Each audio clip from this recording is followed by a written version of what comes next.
My name is Anju Sharan Upadhyay, and I served as an ICCR chair at Dublin City University, Ireland India Institute, and this is virtually my last leg here. So I'm especially delighted to be a part of this event. Very happy again to introduce Meena Kandasamy. Meena is a poet, a fiction writer, a translator, an activist who lives in Chennai and London. She has published 2 collections of poetry, Touch and Miss Militancy, and the critically acclaimed novel, The Gypsy Goddess.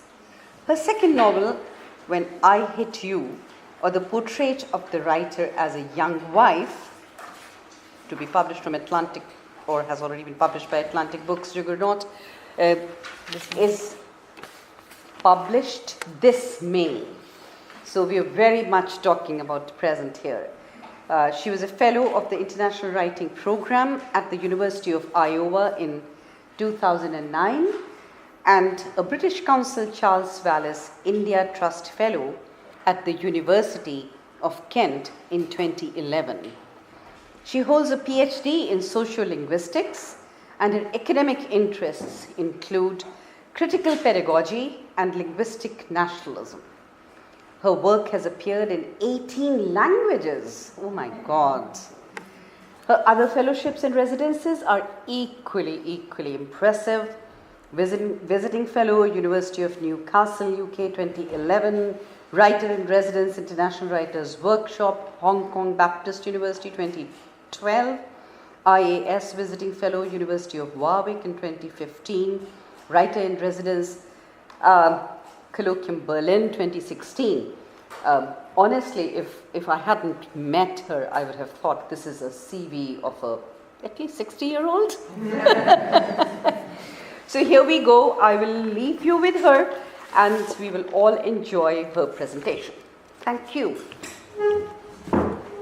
Meena. Thanks to the Ireland India Institute for having me, and thank you to Arpita Hari for the invitation. And I'm going to start talking about clothes and caste, but also I need a few caveats.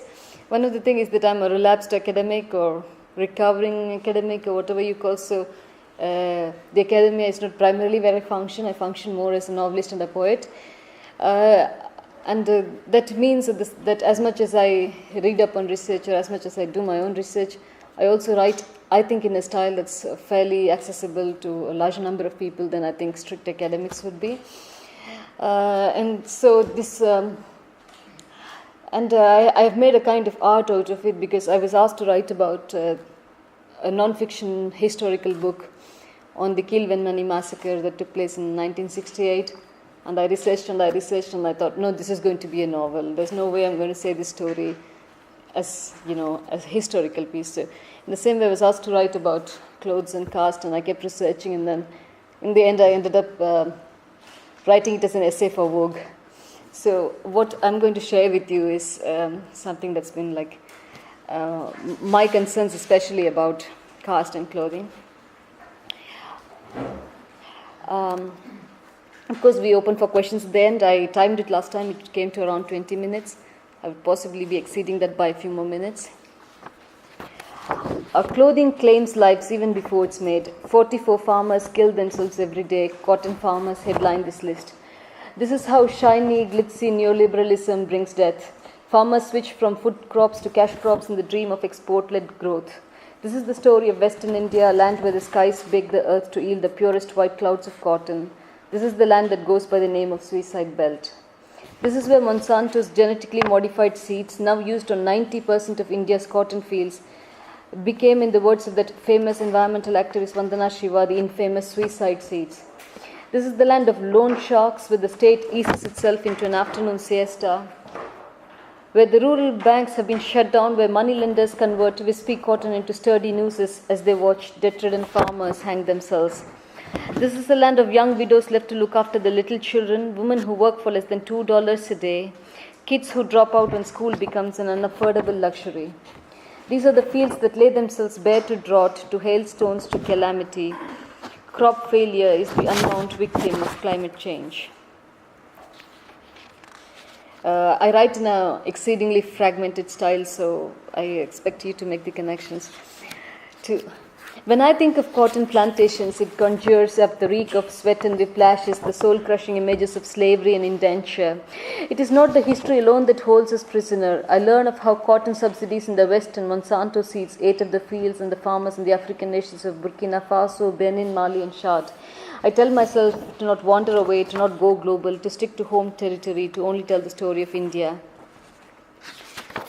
In Vidarbha, for instance, they call cotton white gold, for they imagined it to be lucrative. Producing more than 40 million bales of cotton a year does not save India's farmers. The surplus pushes down the global prices, the success on the fields comes back to kill them. Yet it's not the farmers alone who suffer. The Rumpelstiltskins, the weavers who spin this white gold into coarse cloth, face bleak features too. Sometimes to report on starvation deaths and soup kitchens that have become the plight of weavers and their families, newspapers indulge in clothing-related puns. Looming disaster is an oft-quoted favorite. And you would expect that farmer suicides on a scale like this, gory and sad and totally unavoidable as they are, would become the first issue in the local elections, that this would form the bedrock of resistance, struggle, organization, and eventually capturing office. But this does not happen. Newspapers retreat into their punning again. The die is cast, they say. They point to caste questions, how the caste of the candidate matches what they call the caste mosaic of the constituency. Kunbi vote banks, Banjara vote banks. It becomes a delicate question of numbers. In Vidarbha, where P. Sainath writes of 10 farmers killing themselves every day for the last 10 straight years, this remains a non-issue. And the deaths that push these farmers to suicide are shameful amounts. 1 in 3 farmers kill themselves for a debt ranging from Rs 10,000 to Rs 15,000. Failure appears to be the fate of the working class. Indian handloom, with its quaintness, its earthiness, its realness, lends itself to designer dreams. The fashion industry cannibalizes a craft, a culture, and artisanal caste. The weavers who handspin these dreams battle a poverty they cannot escape.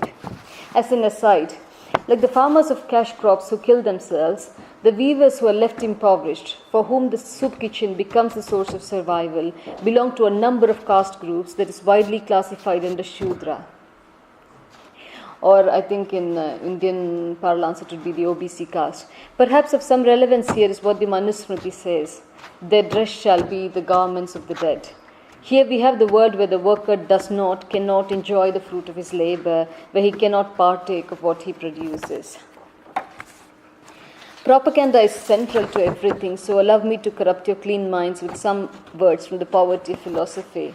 Marx wrote, in acquiring new productive forces, men change their mode of production, and in changing their mode of production, in changing their ways of earning their living, they change all their social relations. The hand mill gives you a society with a feudal lord, the steam mill society with the industrialist capitalist. In India, there are hand mills and power looms, the feudal lords and the industrial capitalists, all existing side by side. In India, with its caste system, even Marx, so straight, so wide, has to retreat into the margins to watch how it is not the modes of production that change the social relations, but how the social relations that superimpose themselves and work their way around the modes of production. Caste reproduces itself successfully within the dominion of capitalism. For instance, there are studies that show that Dalit men worked in the poorly paid ring spinning departments of the textile mills, 40%, whereas the more lucrative weaving sheds with the highest paid skilled workers were close to them. They had a dismal representation there of 0.6%. Dalit women, thrice oppressed by caste, class, and gender, were largely relegated to the vending and reeling department. The advent of technology did not crush caste, it only created new roles, new segmentations of labor. How could cruelty be far behind once caste and capitalism came someplace? It was not a mere coincidence that the most accident-prone areas of the mill, like the throstle department, were the places that employed the most Dalits. Was it a question of economics or safety alone that relegated Dalits to the lowest rungs of the textile mills? No, it was caste with its ideas of pollution and purity. Let me quote Jan Raman, paraphrasing Salim Laka. The work in the mills was determined by the caste identity which the workers had brought with them to city. Deds and Wankars, who had supplemented their income from farm labor by weaving were put to work in the spinning shops, as were the chamars, a leather tanning caste. These untouchables were not admitted to the weaving shops, which are a domain of the Muslims and of higher caste like the Kunbis. This division of labor, which developed towards the end of the 19th century, was justified on the basis that weavers needed both hands and their mouth to tie a knot in the thread if it broke, or to suck the yarn onto the shuttle whenever a weft bobbin was replaced. If members of the untouchable caste were permitted to do this work, it would defile the resulting product. This pollution would be passed on to the subsequent stages of production. To avoid this, the untouchables were only eligible for the preceding phase of spinning. The saliva of some people was permissible, of some people was polluting. This is how Dalits, pushed out of villages by failing agriculture, running away from feudal oppression and chasing their big city dreams, found themselves in the capitalist framework, in the spinning shops, and working where the raw cotton was delivered and stored. To quote Bremen again, the division of tasks in the mills closely, if not entirely, followed the hierarchy of the caste system. The shop floors alone did not enforce caste, it worked its way through the entire industrial complex. The caste Hindu workers ate inside the canteens, the Dalit workers outside. An untouchable worker who claimed to be Muslim to get work in the weaving department was severely beaten when it was revealed that he was a Mahar. The water tanks for the caste Hindus and the Dalits were separate. Untouchability was rampant in these mills, it was everywhere. To pause to breathe, let us remember the words of revolutionary Dr. Ambedkar. Caste is not merely a division of labor, it is a division of laborers. Did trade unionism break caste? Did it erase these discriminations? Did it unite the workers who had nothing to lose but their chains? In the historic 1928 textile workers' strike that shut down all the mills in Bombay, Dr. Ambedkar supported the communists in the strike on the ground that trade unions would recognize the right of Dalits to work in all the departments. What was the reaction to this demand? In his own words, they afterwards consented, most reluctantly, to include this as one of their demands. And when they presented this to the mill owners very rightly snubbed them and said that if this was an injustice, they certainly were not responsible for it. The following year, Dr. Ambedkar would call upon the Dalit workers to not take part in the strikes, to stress upon their discriminated position in the workforce, and because it was economically unviable for the Dalits to strike when they were at the mercy of moneylenders. Caste became a fault line within the class struggle, and all of this history is woven across the history of textile in India. This was a story that did not belong to Bombay alone, but has taken place everywhere else in India. In 1918, a year after the Russian Revolution, India had its first trade union, the Madras Labour Union, formed at the Buckingham and Carnatic mills. In 1921, when the mill workers went on strike from June to October, crippling the Madras economy, the Dalit workers faced starvation and, lacking the social capital of caste Hindu workers, were forced into circumstances of going back to work. To pull them into line and using the ruse of attacking scab workers, caste Hindus burnt 100 huts of Dalit workers in Pulyantope on 28 June 1921. Because caste stayed in control of the narrative, it would conveniently present Dalit workers as strike breakers, vilify and erase their militancy, and rob them of being recognized for their sacrifices in the working class movements. Caste is about those who spin and those who weave and those who make the clothes. Caste is about touch and caste is about spit. Caste is about exploitative banyas who own these mills. It is about who is allowed to work and where. Long before capitalism enters this scene of crime, caste had other rules. About wearing clothes, about not wearing clothes, about how to wear clothes, about washing clothes. There is nothing that's beyond the pale of regimentation of the caste system. Stripping a Dalit is one of the most recurrent caste atrocities that occur in India. In the words of the Prevention of Atrocities Act, it is an atrocity when a caste Hindu forcibly removes clothes from the person of a member of the scheduled caste or scheduled tribe, or parades him naked, or with painted face or body, or commits any similar act which is derogatory to human dignity. As an everyday horror show, it finds its way into headlines because it couples dominance with the predatory gaze. Dalit men and women are stripped and operated naked when they do not follow caste dictates. Sometimes these rules about clothes, all this power play that we talk about, extend to things that are not clothes but accessories nonetheless. Dalits in many villages in Tamil Nadu are prohibited from wearing shoes or sandals, draping a towel on their shoulders, unfurling their umbrellas, riding cycles or motorcycles on caste Hindu streets. A Dalit would have to pick up his footwear when he trod through the streets. He would have to tuck his towel or his umbrella under his armpit. He would have to alight from his cycle and push it through. In this manner, the vicious ego of caste oppression gloats, unwilling to accept change that is sweeping through society. In the militant village of Keelvenmani, an elderly Dalit farm worker told me of the time he had worn a red shirt to school and his teacher had called him danger and sent him back home. In Tamil Nadu, self-respect became synonymous with the black shirt of the Dravidian movement. Sometimes self-respect becomes synonymous with any shirt. All through my childhood, I've heard variations of this from my own father. I could wear a shirt because of Periyar. A shirt served as a symbol of aspiration to equality and more than that, a claim to what one deserved in place of being consigned to nothing. Periyar may have been responsible for millions of men like my father gaining the right to wear shirts or to go to school or enter college, but most of all, he will be remembered for telling women to step out of the constraints of the many-yard sari, telling them to dress in shirt and trousers, telling them to cut their hair short, telling them to be equal to men in everything. Periyar was not the only anti-caste leader who addressed the question of dress in a caste society. When caste made rules to distinguish between the untouchables and touchables through what the material details of what they wore, it was the work of revolutionaries to turn the tide.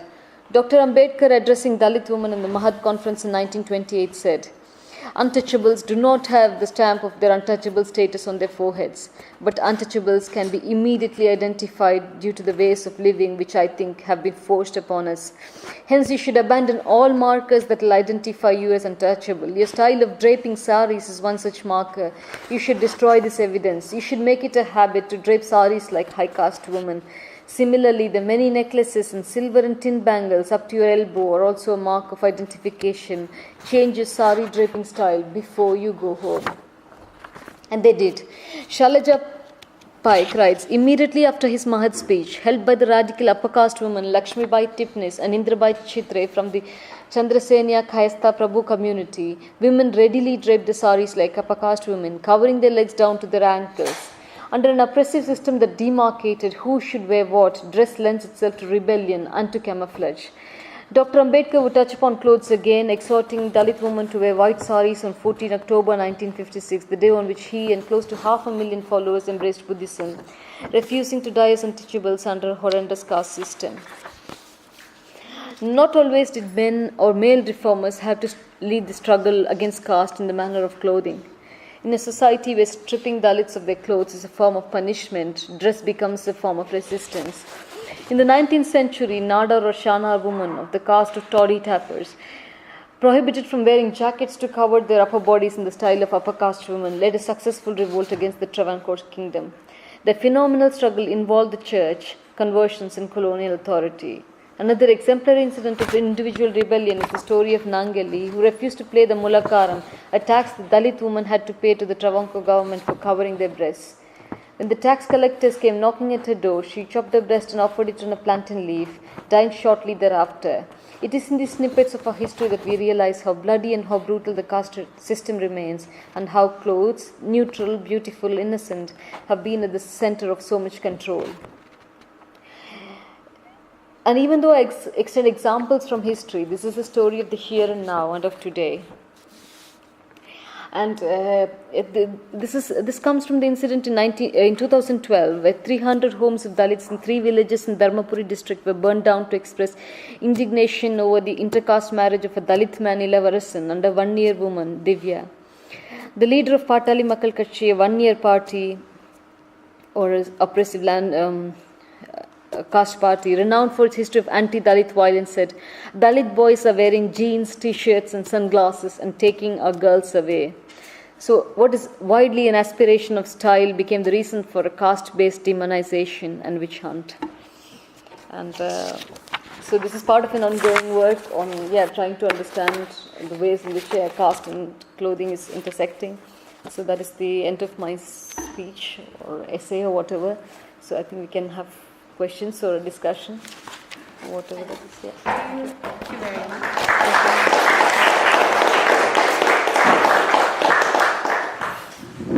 So now we have a chance to ask questions. Yeah, sure. Can I start with this? Yeah, sure. Yes. Thanks for it. It was very good. I've the last quote, the present day that you read out, that Dalit men are wearing sunglasses and taking our women away. Yeah. So I just want to say it's probably not just the community that you're talking about, saying about another caste. Yeah. It's something that I've experienced in JNU in the early 90s. I studied there, and I am an Odia.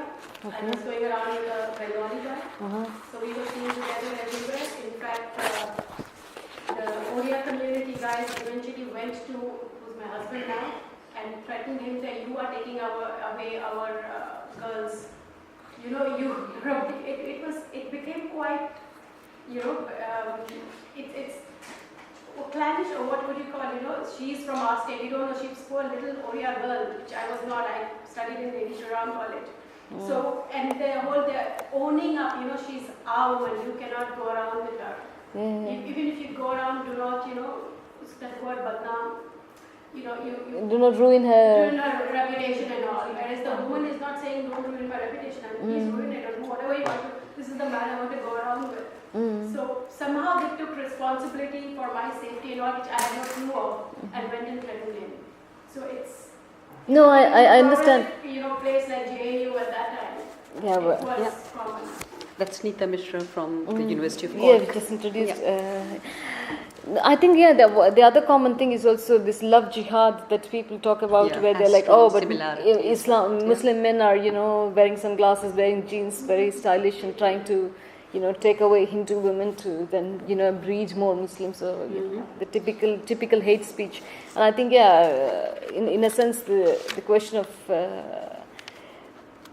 clothing and caste is also, it's sometimes, and I have read this and I have not yet theorized it or dared to write about it.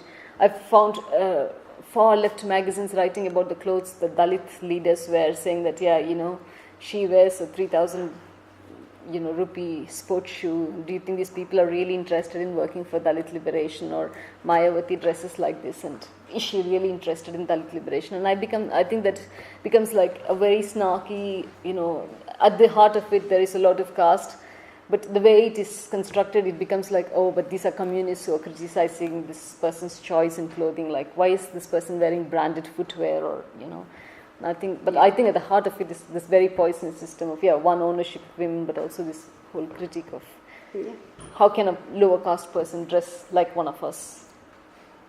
It also has very similar narratives in a very different context as well. For instance, in the 80s and the 90s, the routine attire in which the so-called feminists would dress themselves up would be like a cotton sari and danglers and a jhola. And anybody who might be a very staunch feminist and is not adhering to this dress code would not be a part of the in-group. So there has been quite a lot of, I would say, fascism about the dress code. And in the same way, like women who were in professions in the 80s or even in the 70s and 80s were required to dress like men so that they don't stand out. So they would be expected to wear greys and creams and remain absolutely invisible. So it has a very, very interesting, dynamism to that. Any more questions? Yes, Eileen? And it's speaking for someone, and asking this question from someone who doesn't know.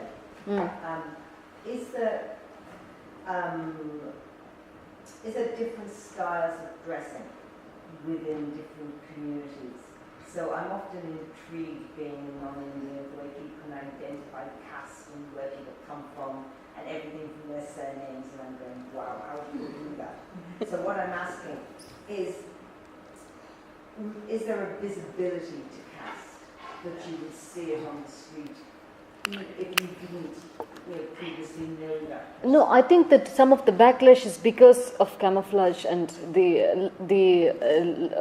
refusal to openly, adhere to visibility. So I think if a Dalit man is being pulled up for wearing new shoes, or if he's pulled up for, driving a Pulsar, and actually there was an incident in northern Tamil Nadu where a Dalit man was killed because he was riding this latest motorbike.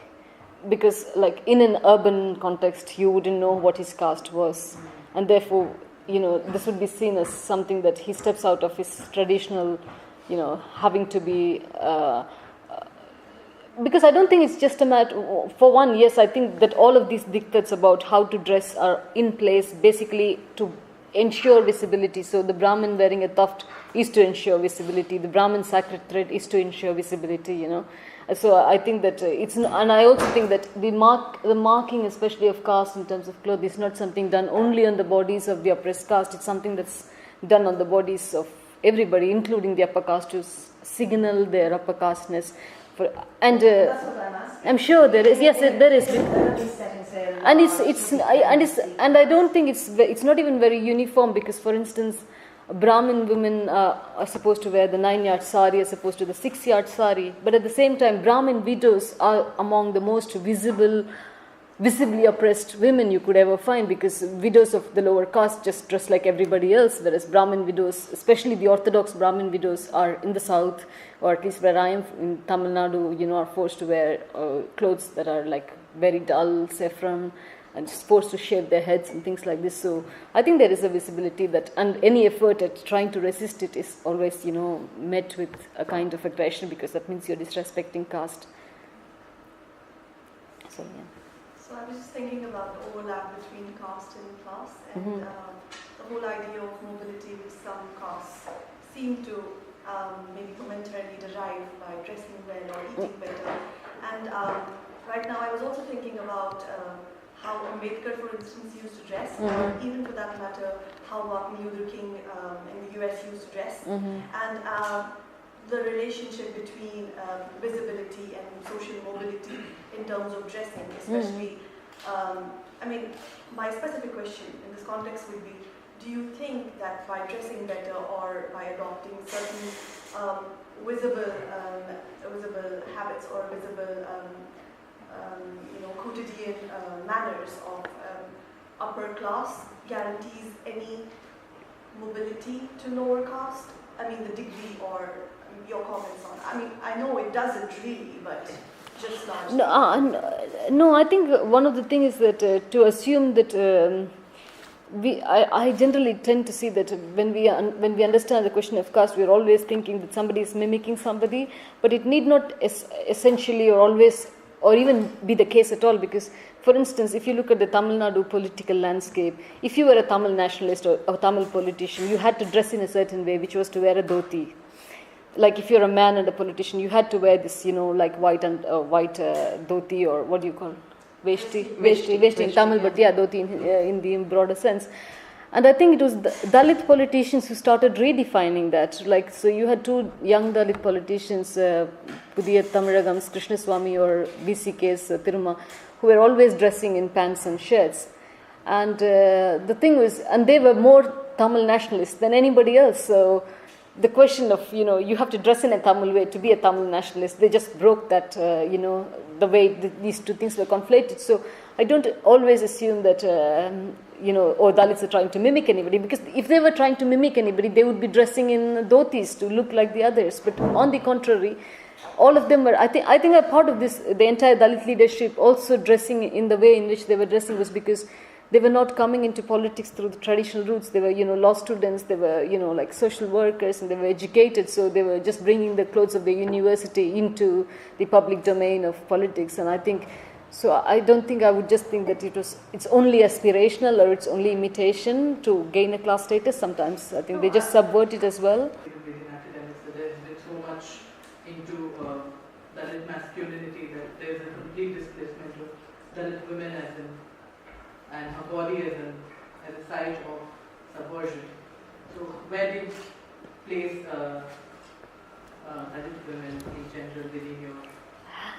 No, this question of I don't know where to start, but this idea of having allegiance to only one particular cause is somewhat troublesome for me. I don't know if I'm making sense, but let me hear me out. So one of the things, this bandwagon of Dalit masculinity is always raised as a kind of, it's a very pressing issue for Dalit women, but I think in a sense as if it's any worse than caste Hindu masculinity, for instance. And I think caste Hindu masculinity is something that is, I think that it's far more easy to call out violence everywhere where it exists, and I think the range of violence, I'm not sure. Then again, one of the constructions is that Dalit men are beating up their wives. Basically, when you say masculinity, I'm translating it into broadly meaning being violent. So, so I think it's my translation of trying to solve what's very academic jargon into saying that because they are in a lower position or because they are oppressed and they want to show somebody that they are powerful. And I think this kind of I'm sure that Dalit men are as much victims of the caste system and its oppressive practices as Dalit women are, in entirely different ways.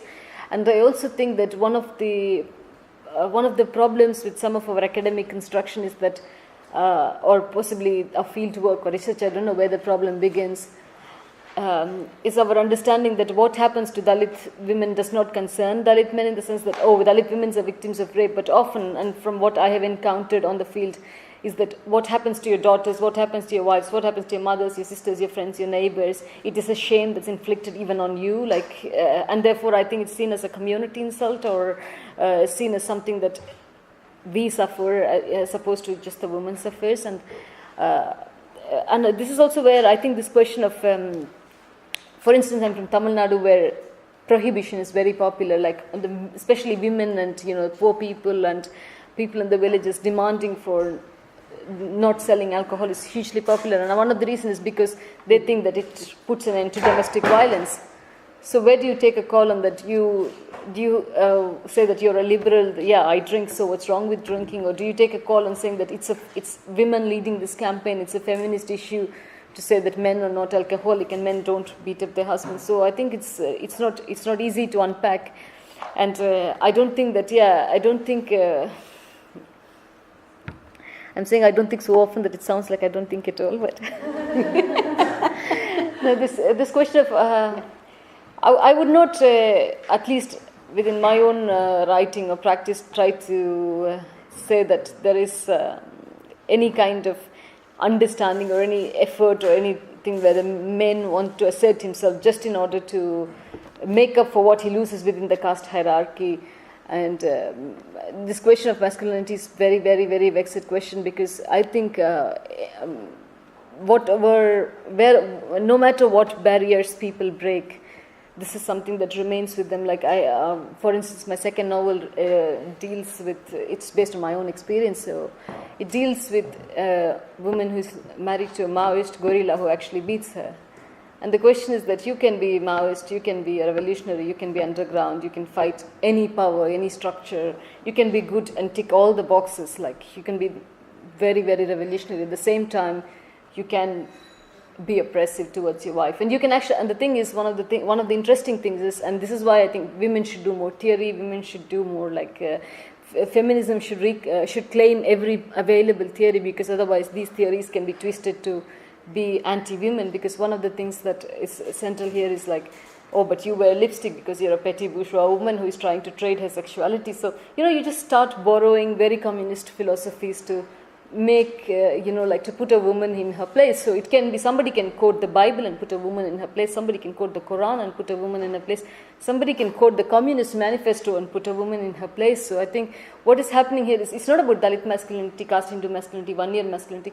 I think the whole idea of, masculinity itself, which is feeling threatened, which is feeling like it's being hunted down, I think it's going to clutch any straw and turn anything around to regain control and to, put women into, very traditional boxes. So that is my understanding, and I think we have quite a number of hands there. Sorry. So maybe Bitopi first, and then Eileen, and then. You're okay? Okay. So. What do you think about? I know this topic is about clothes and caste, but what do you think about progressive spaces like gatherings or activity, and probably say hypothetically we have some hypothetically, if I say that a situation where probably we have negotiated with the dress kind of a thing, so there is no starred visibility as such of a lower caste or an upper caste person. Like, and I'm talking about an international context or global context or an urban context, highly progressive spaces, like everything like an ideal space where probably caste shouldn't exist, but it does. Where many of the caste, lower caste voices, leaders are also from upper caste. Not to say that there shouldn't be, but at the same time, that representation, kind of, what I'm trying to say. So it's like definitely a man who's very feminist, but a leader of a women's movement kind of a situation. So in situations like this, like what do you like to comment?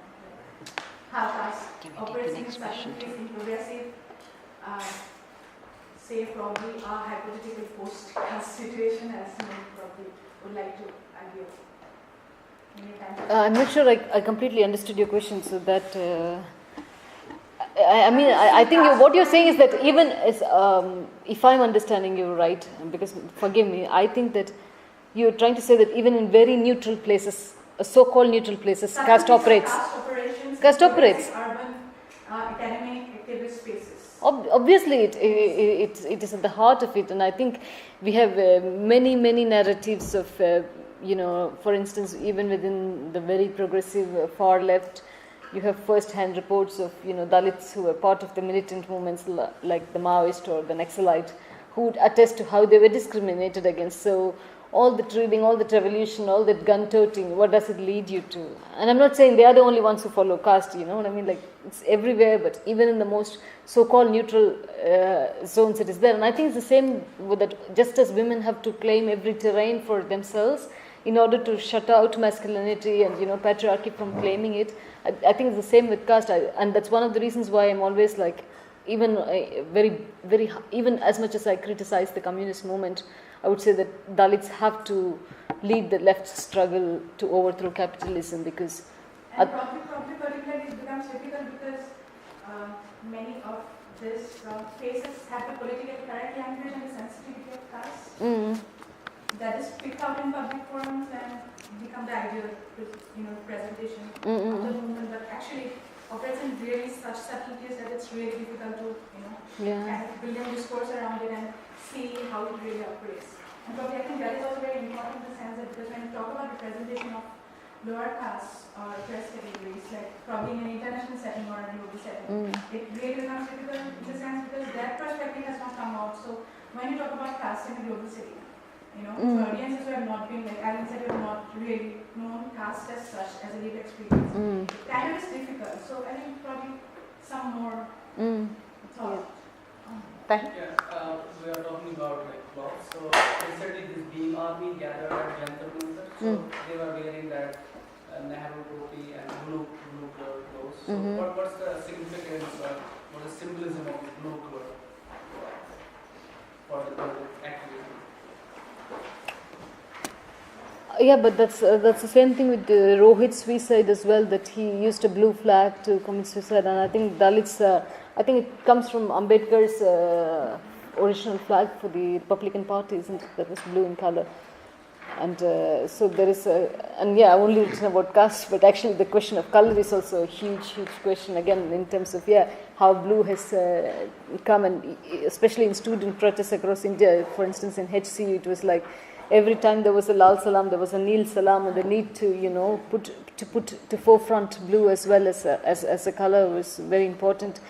You see, Dr. Ambedkar, I think one of the things is that when, at least in Tamil Nadu, all his statues are painted blue, so it becomes a code word for Dalits. Yeah. I am Meena from University College Park Island.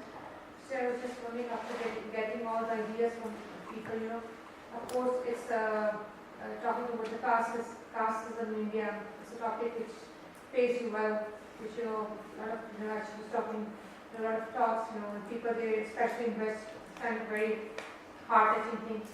But the problem is, this is a practice which is being existed in South Asian culture, in India, particularly about untouchables, but in Pakistan, the practice is quite common in different forms. The thing is that after so many historical kind of discussions and just trying to say yes, bad, and the dogma and the the pain which is associated with all that.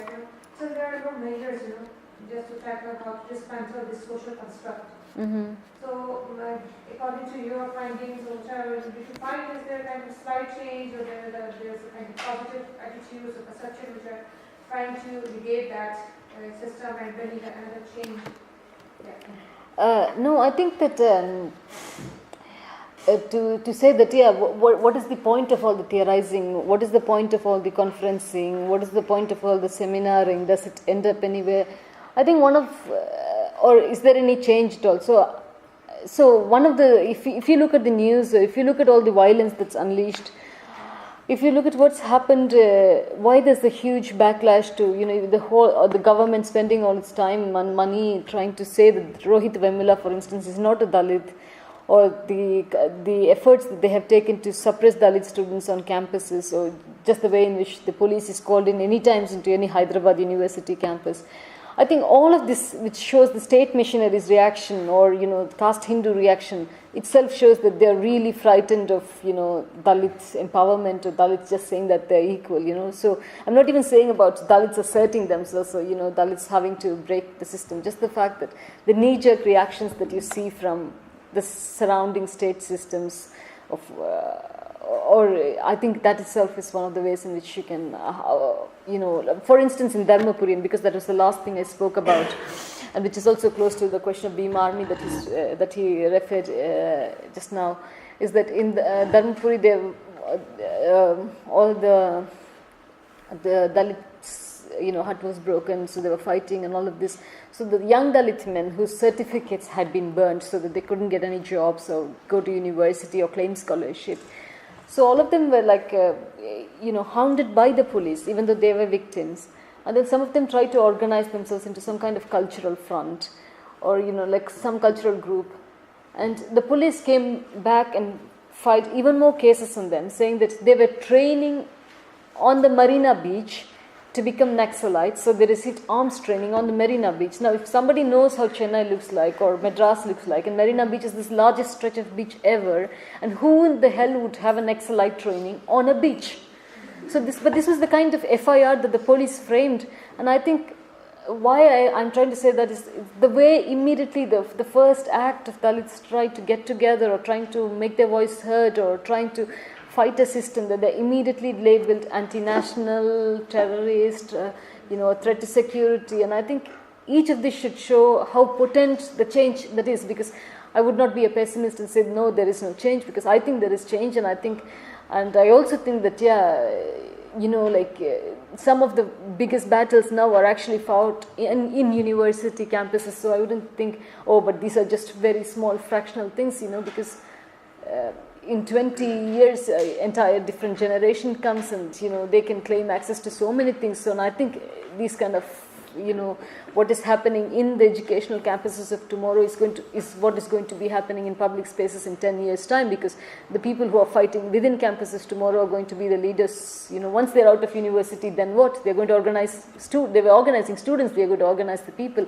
I see it as inevitable, possibly because I come from Tamil Nadu, where the spillover from college or student politics onto state politics or regional politics is very, very high. So I don't think that, I think it's going to have repercussions in a very good way and positive way for everybody. But it's just me. Yeah. Do you see khadi as transfers, connecting more clothes and caste, or, transcending caste, khadi becomes... Handspun khadi gramodio? I have my own kind of personal, daughter-father relationship problems with Gandhi.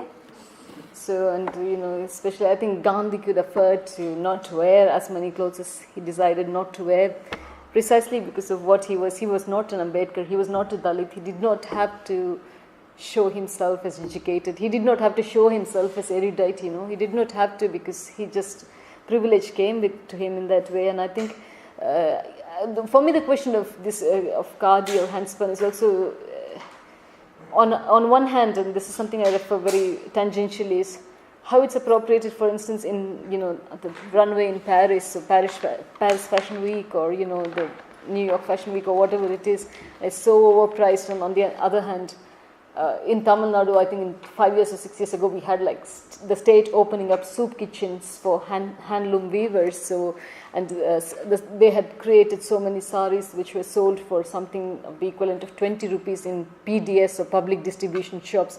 So if people were buying rice, they could just go and buy a sari. In a sense, like that is how the poverty was. So I think there's a huge amount of appropriation of handloom into a kind of Fab India activism to earn people their own status as activists and things like that. And on the other hand, the people who actually make it, I think are at the receiving end of the economic scale. Yeah, I think we've had a variety of questions ranging from intersectionality to questioning if Dalits are a cohesive group. I come from Uttar Pradesh and I am a student of political science. I teach politics in my province. And so many times one comes across this narrative that within the Dalit group, there are segments, there are layers. There is this rich Dalit group that would fund the Dalit party and would be the priority of the privileged class. And there would be this group that would be the poorer Dalit segment, which would not have it. Along with that, there is this construction of these huge sites. The Shahid Park, where you have huge statues of Ambedkar and of Mayawati, who's a living leader, and Buddha, all standing around one pole, which is actually interpreted by the poorer Dalits as a site of asserting their identity. We had teachers, and bringing it or linking it to the academics, we had teachers coming into Lucknow University for the refresher courses, and they would say that we feel so much pride in going and seeing those places because they represent us. So this is actually an ongoing phenomena, which has to be looked at with glimpses, with glasses that are very dynamic. They cannot be static. I would just like to say something about here, because I heard, I think, a few laughs about Mayawati.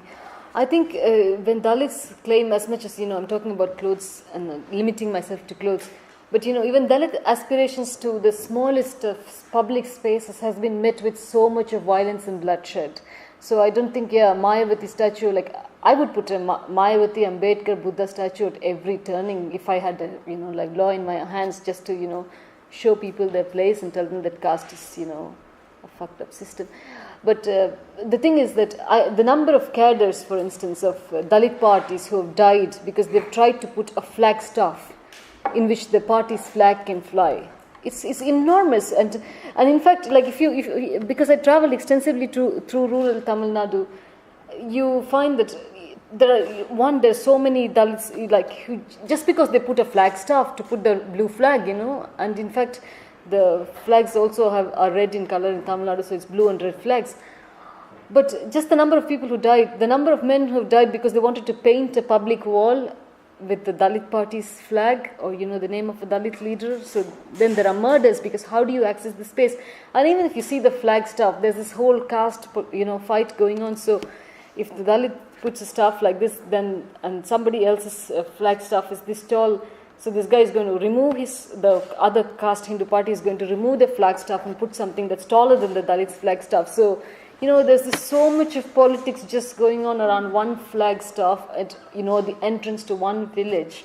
So I don't think this is the question that, the question of public space, putting statues, is huge, because I think we talk about, statues, Mayawati statue, but when caste becomes a big issue of, head-on violent, out in the open, free for all. Ambedkar statues in Tamil Nadu are caged, especially in southern Tamil Nadu, in Madurai districts. They are put in cages. Why? Because the desecration to the statue is an insult to the larger community. They put a garland of shoes on an Ambedkar statue just to, start a riot.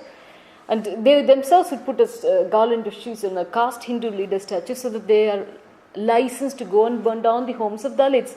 So when this kind of thing happens, so all statues in some areas in Tamil Nadu are within cages.